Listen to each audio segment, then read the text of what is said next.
नमस्कार मित्रांनो, तुम्ही बाजारामध्ये गेलाय, दुकानदाराकडून 1 किलो गहू मागितलाय. दुकानदारानं सांगितलं की सध्या गव्हाचे भाव वाढलेत. तुम्ही विचारलं का?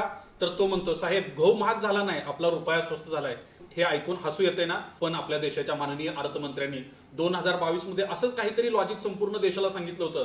त्यावेळेला $1 किंमत होती 82 रुपये. लोक चिंता व्यक्त करत होते, पण सरकार सांगत होतं काही काळजी करू नका, डॉलर खूप मजबूत होतोय, आपला रुपया मात्र स्थिर आहे. पण आज मे 2026 काय परिस्थिती आहे? आजची परिस्थिती खूप भयानक आहे. आज $1 मोजण्यासाठी तुम्हाला खिशातून तब्बल 97 रुपये काढावे लागत आहेत. हो, अगदी बरोबर ऐकलं, $1 बरोबर 97. भारतीय रुपयाच्या इतिहासातला हा सर्वात मोठा निच्चांक आहे. ऑल टाइम लो म्हटलं तरी चुकीचं ठरणार नाही. पण थांबा, धक्का अजून पुढे आहे. हा झटका सहन करण्यासाठी तुमचं काळीज पहिल्यांदा घट्ट करा. आपल्या शेजारी राहणारा आणि नेहमी आर्थिक संकटात बुडालेला पाकिस्तान आणि दुसऱ्या बाजूला बांगलादेश, या दोन्ही देशांचं चलन म्हणजेच पाकिस्तानी रुपया आणि बांगलादेशी टक्का आज सध्या देखील भारतीय रुपयांपेक्षा चांगली कामगिरी करत आहे. आपल्या रुपयापेक्षा तो मजबूत होताना का दिसत आहे?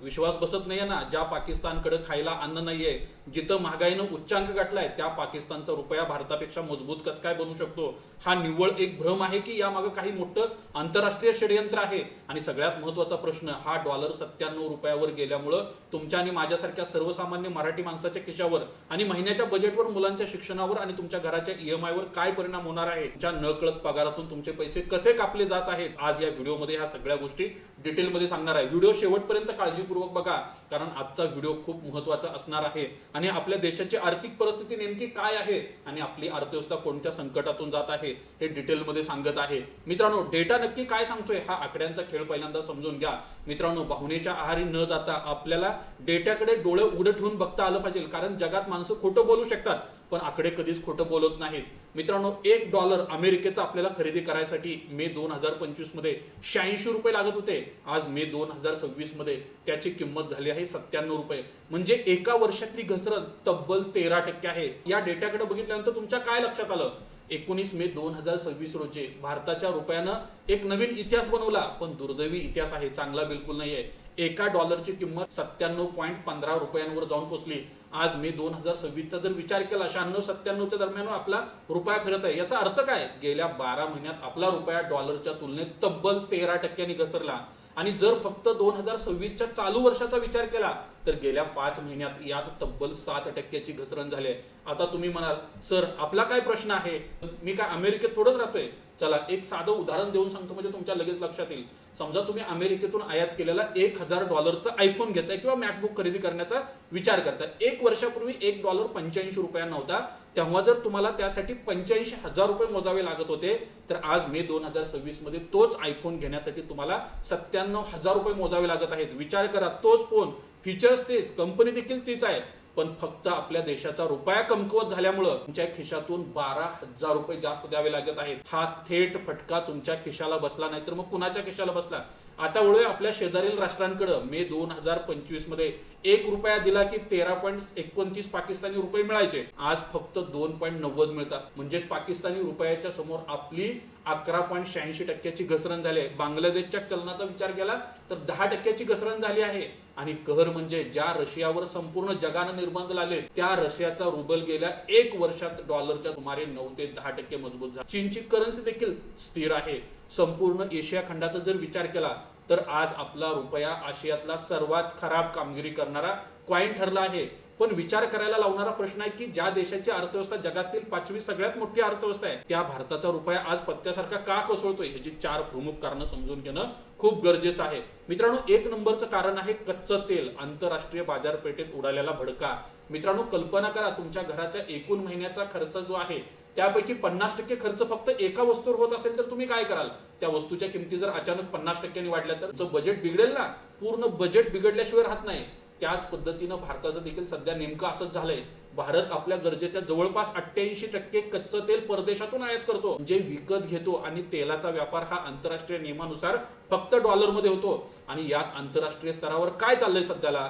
तर स्ट्रेट ऑफ हॉर्मोझ, भारताकडे येणाऱ्या कच्च्या तेलाच्या अर्ध्यापेक्षा जास्त पुरवठा हा आखाती देशातील स्ट्रेट ऑफ हॉर्मोझच्या सागरी मार्गाने होतो, पण ती तर बंद आहे. मे 2026 मध्ये US, इस्रायल, इराणचं जे युद्ध सुरू झालं या युद्धामुळे हा मार्ग अतिशय संवेदनशील आणि धोकादायक बनला आहे. तेल वाहून नेणारे टँकर तिथंच अडकून पडलेत. त्याचबरोबर फेब्रुवारी 2000 मध्ये कच्च्या तेलाचे प्रति बॅरल $80 होत्या, तर आज मे 2026 मध्ये ते $120 आसपास जाऊन पोहोचले. मित्रांनो, ऑब्झर्व्हर रिसर्च फाउंडेशनचा एक अधिकृत रिपोर्ट सांगतोय जेव्हा आंतरराष्ट्रीय बाजारात कच्चे तेल $10 महाग होते तेव्हा भारताचा करंट अकाउंट डेफिसिट 40 ते 50 पॉईंट बेसिसने वाढतो. सोप्या भाषेत सांगायचं झालं तर तेल महाग झालं की भारताला परदेशी तेल खरेदी करण्यासाठी अब्जावधी डॉलर बाहेर पाठवावे लागतात. जेव्हा आपण बाजारातून एवढे जास्त डॉलर करायला लागतो तेव्हा डॉलरची मागणी प्रचंड वाढते. मागणी वाढल्यामुळे डॉलर मजबूत होतो आणि रुपया कमकुवत होतो.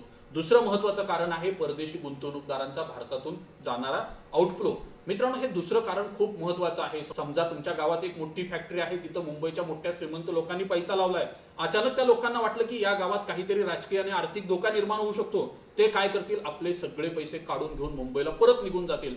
मग त्या फॅक्टरीचे आणि गावचं काय होईल, तिथं काय होईल, तिथं पैशाची टंचाई निर्माण होईल. सध्या भारतीय बाजारामध्ये देखील एक्झॅक्ट हेच घडत आहे. मित्रांनो, ज्यांना आपण फॉरेन इन्स्टिट्यूशनल इन्व्हेस्टर म्हणतो म्हणजेच परदेशी संस्थात्मक गुंतवणूकदार, ते भारतातून मोठ्या प्रमाणात पैसा काढून घेत आहेत. एकट्या 2026च्या पहिल्या 5 महिन्यात परदेशी संस्थात्मक गुंतवणूकदारांनी भारतीय शेअर बाजारातून तब्बल 2.65 लाख कोटी रुपये काढले आहेत. जेव्हा हे परदेशी लोक भारतातील आपले शेअर्स विकतात तेव्हा त्यांना रुपया मिळतात.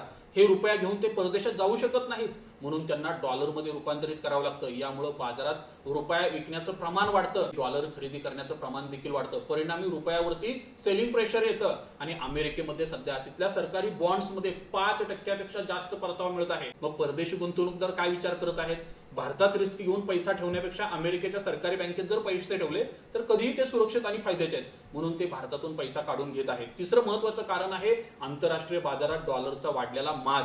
हो मित्रांनो, खरं आहे, कारण आज अमेरिकेचा डॉलरचा भाव खूप वेगाने वाढतोय. जगातल्या 6 मोठ्या चलनांच्या तुलनेत डॉलर किती मजबूत झालाय हे मोजण्यासाठी एक इंडेक्स असतो, त्याला डॉलर इंडेक्स असं म्हणतात. सध्या हा डॉलर इंडेक्स 99च्या पार आहे. अमेरिकन केंद्रीय बँकेने व्याजदर कमी करण्यास पूर्णपणे नकार दिला आहे. त्यातच अमेरिकेत ट्रम्प प्रशासनाच्या नवीन व्यापारी कराराची भीती आहे. यामुळे केवळ भारतच नाही तर जगातील सर्वच विकसनशील देशातील चलन डॉलरच्या समोर गुडघे टेकताना दिसून येत आहे. त्याचबरोबर मित्रांनो, अजून एक कारण प्रत्येकानं जाणून घेणं गरजेचं आहे, ते म्हणजे रिझर्व्ह बँकेची बदललेली पॉलिसी. आता हे कारण महत्त्वाचं काय, सहसा तुम्हाला टीव्ही चॅनलवर हे दाखवणार नाही. आपल्या देशाच्या केंद्रीय बँकेने म्हणजेच आरबीआयने सध्या रुपयाला फ्री फ्लोट मोड मध्ये सोडला आहे. म्हणजे बाजारातील मागणी पुरवठ्यानुसार रुपयाची किंमत ठरवू दिली जाते. पूर्वी जेव्हा रुपया घसरायचा तेव्हा आपल्या देशाची आरबीआय तिजोरीतील डॉलर बाजारात विकायचे आणि रुपया खरेदी करून त्याला सांभाळायचे. पण आता आरबीआयनं आक्रमकपणे रुपया वाचवणं थांबवलं आहे, कारण आरबीआयला आपला फॉरेक्स रिझर्व्ह वाचवायचा आहे. हा साठा भारतासाठी आपत्कालीन परिस्थितीत ढाल आहे. जर भारताने आपले सर्व डॉलर्स फक्त रुपया टिकवण्यासाठी खर्च केले तर भविष्यात कच्चं तेल खरेदी करण्यासाठी आपल्याकडे डॉलर शिल्लक राहणार नाहीत. म्हणून आरबीआयनं रुपयाला त्याच्या नैसर्गिक पातळीवर येऊ देण्याचा निर्णय घेतलेला आहे, हे पहिल्यांदा लक्षात घ्या. आता आपण या प्रश्नाकडे वळूया ज्याची सोशल मीडियावरती खूप मोठ्या प्रमाणात चर्चा सुरू आहे. लोक पोस्ट करत आहेत, कमेंट्स करून विचारत आहेत, बघा भारताची अर्थव्यवस्था बुडते, पाकिस्तान आणि बांगलादेशचं चलन सुधारतंय. पण मित्रांनो, वरून जे दिसतं ते नेहमी खरं नसतं. पाकिस्तान आणि बांगलादेशच्या चलनाची जरी परिस्थिती तुम्हाला मजबूत दिसत असली तरी तो एक आभास आहे. याच्या पाठीमागचं सत्य खूप वेगळं आहे. आज पाकिस्तानची अवस्था काय आहे माहित आहे का, एखाद्या गंभीर रुग्णाला हॉस्पिटलच्या आयसीयू मध्ये म्हणजेच लाईफ सपोर्टवर ठेवल्यासारखे आहे. तो रुग्ण श्वास घेतोय पण तो स्वतःच्या ताकदीवर नाही तर मशीनच्या ताकदीवर. मित्रांनो, पाकिस्ताननं आपलं चलन स्थिर दाखवण्यासाठी काय केलं आहे, IMFचे कडक निर्बंध आहेत, तरी देखील आंतरराष्ट्रीय नाणेनिधीकडून कर्ज मिळवून सर्व अटी त्यांनी त्यासाठी मान्य केले आहेत. त्यांनी देशातील व्याजदर प्रचंड वाढवले आहेत. व्याजदर वाढल्यामुळे तेथील देशातील लोकांना बँकेकडून कर्ज घेणं बंद केलं आहे, ज्यामुळे बाजारातील पैशाचा पुरवठा कमी झाला आणि चलन तात्पुरतं स्थिर झाल्याचं दिसून येते. त्याचबरोबर आयातीवर पूर्णपणे बॅन आहे. पाकिस्तान सरकारनं परदेशातून येणाऱ्या लष्करी वस्तू, गाड्या, इलेक्ट्रॉनिक्स सध्या गोष्टीवरती पूर्ण बंदी घातलेली आहे. जेव्हा तुम्ही परदेशातून काहीच खरेदी करत नाही तेव्हा तुम्हाला डॉलरची गरजच पडत नाही. डॉलरची मागणी ऑटोमॅटिक कमी झालेली असते. याचा परिणाम काय झाला, पाकिस्तानी जनतेला आज सध्या विदेशी वस्तू, औषधं, चांगल्या गाड्या, इलेक्ट्रॉनिक्स वस्तू बिलकुल मिळत नाही. जनता महागाईनं होरपळत आहे. ही चलनाची मजबूती नाही, ही देशाची दिवाळखोरी लपवण्याचा एक तात्पुरता पर्याय आहे. बांगलादेशनं एक नवीन आणि चतुर आर्थिक सिस्टम लागू केली आहे. समजा एका लहान मुलाला पतंग उडवायला दिला, पण त्या पतंगाची दोरी तुम्ही त्याच्या हातात घट्ट धरून ठेवली तर पतंग हवेच्या वेगाने वर खाली जाण्याचा प्रयत्न करत असला तरी तुम्ही त्याला एका मर्यादेच्या बाहेर जाऊ देऊ शकत नाही. बांगलादेश सेंट्रल बँक सध्या हेच करत आहे. त्यांनी जाहीर केलंय $1 बरोबर 120% या दराच्या आसपासच बाजारात व्यापार करावा लागेल. बाजारातील व्यापाऱ्यांना फक्त 119 ते 121 दरम्यानच खरेदी विक्री करण्याची परवानगी आहे. जर देशात महागाई वाढली तर बँक स्वतःहून टार्गेट बदलून 122 करतं. म्हणजेच त्यांचं चलन बाजाराच्या प्रवाहावर अवलंबून नाही, तर ते पूर्णपणे बँकेच्या नियंत्रणात आहे. ही पॉलिसी त्यांनी 8 मे 2024 रोजी लागू केली आणि IMFच्या दबावाखाली ते कृत्रिमरित्या त्यांचं चलन धरून ठेवत आहेत. उलट आपल्या भारताची आणि RBIची पॉलिसी काय आहे बघा. भारतीय रिझर्व्ह बँकेचे गव्हर्नर संजय मल्होत्रा यांनी स्पष्ट सांगितले, आम्ही रुपयाची कोणतीही ठराविक किंमत ठरवलेली नाही. बाजार ठरवेल तीच रुपयाची किंमत असेल. आमचं काम फक्त रुपयामध्ये अचानक होणारे मोठे धक्के आणि अस्थिरता रोखणे एवढंच आहे. भारताकडे सध्या $688 अब्ज इतका परकीय चलन साठा आहे. फेब्रुवारी 2026 मध्ये हा साठा $728 अब्ज ह्या ऐतिहासिक उच्चांक पातळीवर पोहोचला होता. म्हणजे गेल्या काही महिन्यात भारताने आपल्या रुपयाला अचानक कोसळण्यापासून वाचवण्यासाठी सुमारे $40 अब्ज खर्च केलेत. भारताची रणनीती अगदी स्पष्ट आहे.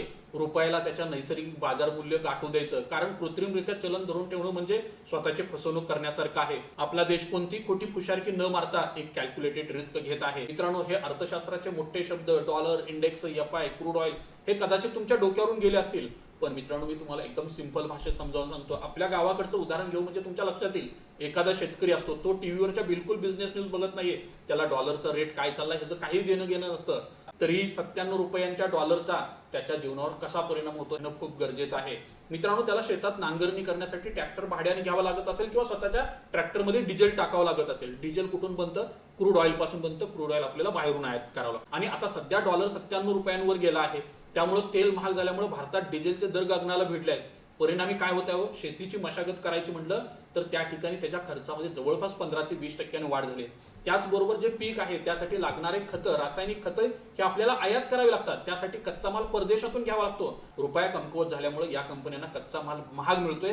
त्यामुळे मित्रांनो, त्या ठिकाणी एक पोतं जर खरेदी करायचं झालं तर त्याची पण 400 रुपयाने वाढले. त्याचबरोबर मित्रांनो, LPG गॅसची किंमत देखील मोठ्या प्रमाणात वाढत आहे. म्हणजे न कळत रुपया घसरत असताना त्याचा परिणाम आपल्या खिशावरती क्लिअरली होताना दिसून आलाय. आता मित्रांनो, रुपया जो मोठ्या प्रमाणात घसरत आहे याचे काही मोठे परिणाम तुमच्या आणि माझ्या जीवनावर होणार. गेल्या आठवड्यातच भारतात पेट्रोल आणि डिझेलच्या किमतीमध्ये आतापर्यंत जवळपास 4 वेळा वाढ करण्यात आली. आंतरराष्ट्रीय विश्लेषक सांगत आहेत, कच्च्या तेलाचा भडका जर असाच चालू राहिला तर पुढच्या 6 महिन्यात पेट्रोल डिझेलच्या किमतीमध्ये अजून पण 10 ते 15 रुपयाने वाढ होऊ शकते. जर वाहतुकीचा खर्च वाढला तर भाजीपाल्यापासून दुधापर्यंत सर्व गोष्टी महाग होऊ शकतात हे पहिल्यांदा. त्याचबरोबर इलेक्ट्रॉनिक्स गॅजेटचा जर विचार केला, तुम्ही लग्न सराईच्या काळामध्ये नवीन टीव्ही, फ्रीज, वॉशिंग मशीन किंवा तरुणांसाठी आयफोन, मॅकबुक, गेमिंग लॅपटॉप खूप महत्त्वाचा असतो. आणि तुमचं बजेट आता तुम्हाला वाढवून ठेवावं लागणार आहे, कारण हे सर्व वस्तू आपल्याला परदेशातून आयात कराव्या लागतात. या सर्व वस्तूंच्या किमतीमध्ये जवळपास 10 ते 15% वाढ झाली आहे. जर तुम्हाला परदेशी सहल करायचं असेल तर त्याचा खर्च देखील आज एका कुटुंबाचा जवळपास 1.5 ते 2 लाखांनी वाढत असल्याचं दिसून येतोय. परदेशात घेणार असतील तुमच्या घरातील मुलं तर त्याचा खर्च 4 ते 5 लाखांनी वाढत आहे हे पहिल्यांदा. आणि दुसऱ्या बाजूला आपल्या भारताचा जर विचार केला तर महागाई देखील मोठ्या प्रमाणात वाढण्याची शक्यता आहे. ऑलरेडी वाढत असल्याचं दिसून येते. आपल्याला या ठिकाणी एक गोष्ट विचारात घेणं गरजेचं आहे. गीता गोपीनाथ, माजी डेप्युटी MD आहेत IMFच्या, जर आखाती देशातील युद्ध जून 2026 पर्यंत थांबलं नाही तर कच्चं तेल $140 वर जाईल आणि भारताचा रुपया 100च्या जवळ जाईल असं त्यांनी सांगितलेलं आहे. तर मित्रांनो, यावरून काय लक्षात आलं तर आपल्या देशाच्या चलनाची परिस्थिती सध्या खूप खराब आहे. आपली अर्थव्यवस्था देखील संकटातून जात आहे, एवढं आपल्याला नक्कीच लक्षात आलं असतं. पण मित्रांनो, आजच्या संपूर्ण विश्लेषणाचा सार काय? लक्षात ठेवा, रुपयाची घसरण म्हणजे भारतीय अर्थव्यवस्था कमकुवत झाली असा मुळीच होत नाही. जागतिक परिस्थितीमुळे झालेलं हे एक इकॉनॉमिक ऍडजस्टमेंट आहे. भारताचा GDP आजही जगातल्या सगळ्यात वेगानं वाढणाऱ्या GDP पैकी एक आहे. महागाई बऱ्यापैकी नियंत्रणात आहे.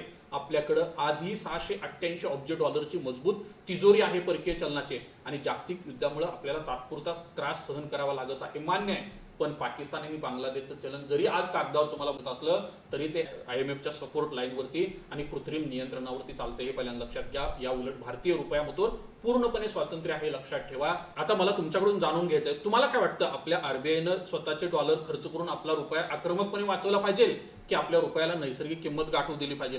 पाकिस्तान सारखे कृत्रिम नियंत्रण योग्य आहे की भारतासाठी का फ्री मार्केट योग्य? कमेंट्स बॉक्समध्ये नक्की सांगा, कारण हा विषय तुमच्या आणि माझ्या खिशाशी निगडीत आहे. आजचा व्हिडिओ तुम्हाला माहितीपूर्ण महत्त्वाचा वाटला असेल तर व्हिडिओला लाईक करा. हा व्हिडिओ तुमच्या मित्रांना, नातेवाईकांना, जास्तीत जास्त लोकांना शेअर करा. बेल आयकॉन देखील दाबा, कारण भविष्यात येणाऱ्या प्रत्येक व्हिडिओचं पहिलं नोटिफिकेशन तुम्हाला मिळणं गरजेचं आहे. जय हिंद, जय महाराष्ट्र.